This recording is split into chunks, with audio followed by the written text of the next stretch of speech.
So I just started pulling the door panel apart to put some sound deadening in here, and the vapor barrier was only barely attached, really. Like the sticky stuff around it wasn't that great. I don't know. There was a bunch of water already inside of the vapor barrier, so it definitely wasn't working. But it looks dry enough in here. I should be able to put some sound deadening in a couple spots. It looks like it has one little piece of factory sound deadening right there. Get some in there too. Oh. I switched it up from my Amazon Basics, and I'm trying this Canopus brand. It was on Amazon also, and surprisingly it came with a $5 Amazon gift card. Wasn't expecting that, but I'm gonna try this one out, see how it goes. They come out of the box like in a folded rectangle, and what I've just been doing is cutting them down the fold and then cutting them in half again. So basically getting 4 little rectangles out of each one of these sheets. There's a little gift card. Pretty cool. Doing the back passenger door and thought I made it more efficient. But no, this was actually left over from the factory inside of that door panel. So when you have a car that just has random rattles and you're like, what in the world? Yeah, sometimes they just leave pieces behind. This is one of the little clips that holds the pieces on behind here.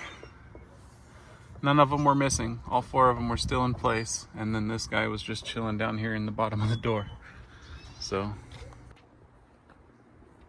well, that's a wrap for the doors. I followed Flabberdubin, however you say his YouTuber name. I followed his DIY for the door panels.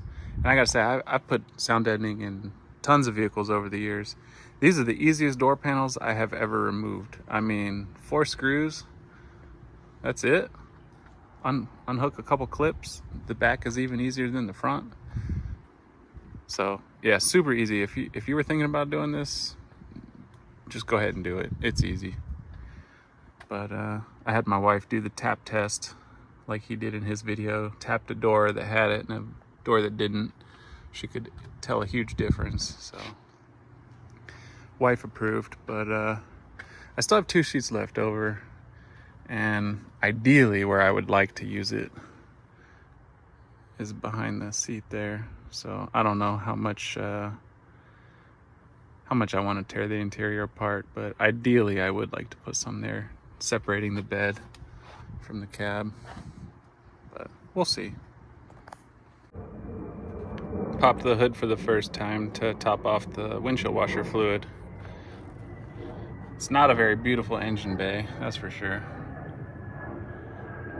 Just kind of looks like a mess of tubes and wires, and yeah. But speaking of wires, what are these? It's like it's got wires ready for something. Like very ready for something. They're capped off. And I didn't put them there. Oh well. At least you get a Ford Performance sticker. It wasn't even on all the way, so I was trying to like smooth it out.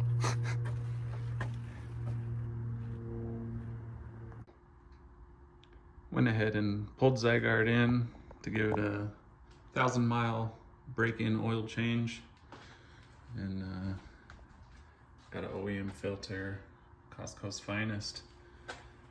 I already had that, so go ahead in the comments and tell me how I shouldn't use a Costco oil. I should use Royal Purple or whatever your favorite brand is. But I pulled the filter element out and separated it with my fingers, and there was nothing visual. And then I even took the magnet to it, and can't really focus, but it was no metal at all, no shavings anywhere in the filter that I could find. So looks like for a first 1,000 miles, looks pretty clean. A few moments later. Wow, that's a big drain plug. This is pass number 3. The floor is still not free of oil and grease and soap. It's still quite slippery. Way to go, Matt. Third time's a charm, right? Oh, well, anyways. Start mopping over there again, yeah. Is that your phone? No, it's fine.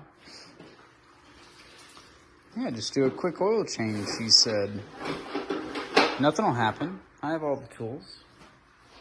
That's not true, actually. I had to buy some tools to do the oil change on his Ranger Raptor. And here we are cleaning up the aftermath of it, because we're not capable of catching the oil the first try in the drain pan.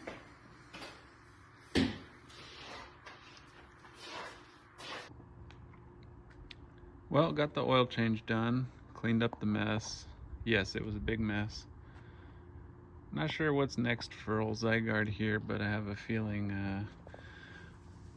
I'm gonna get some protectors for those sensors there, because that's a very dangerous place to just have rocks kicked up if you do go off-road. So once I get those protected, then I might take this thing out to Hidden Falls or somewhere and get some off-roading in, see how it does. Now let's talk about my complaints. One of my only complaints, other than the big piece of paint missing above the taillight, is the armrest here. When you put your arm on it, of course it won't do it when I have the video going, but it makes lots of creaky noises. There it is a little bit.